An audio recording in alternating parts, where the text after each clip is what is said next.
Get to a place, get to a heart posture where you seek God's face more than you seek his hand. A lot of us are disappointed because we feel like God hasn't shown us his hand, God hasn't given us his hand, when in reality we should be seeking his face. I was listening to Pastor Mike this morning. He just reminded me of that we need to have a heart posture where we want to see God's face more than we see his hand.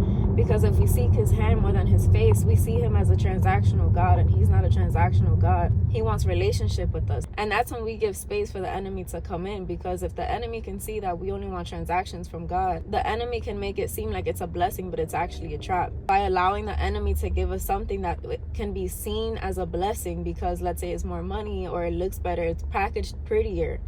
But in reality, that's not God's blessing. That's not God's will for our life. But because it looks pretty, because it looks better than our current situation, we think that it's from God, but it's really from the enemy. So that's where seeking God's face really comes in, because you ask God for his will. When you understand God's will for your life, you understand that it's going to come with trouble. It's going to come with trials. It's going to come with tribulations.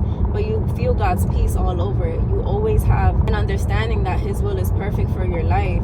So you know that he's going to work it out for your good. It may look rough right now, but he's going to work it out for your good. I just think back to a time where I felt like I was looking at God for transactions. And God really had to teach me in that season that he's not transactional. And I've been asking for his hand, but not really seeking his face. And I was always disappointed with God when I feel like he wouldn't pull through for me. And that's not fair. That's not who God is.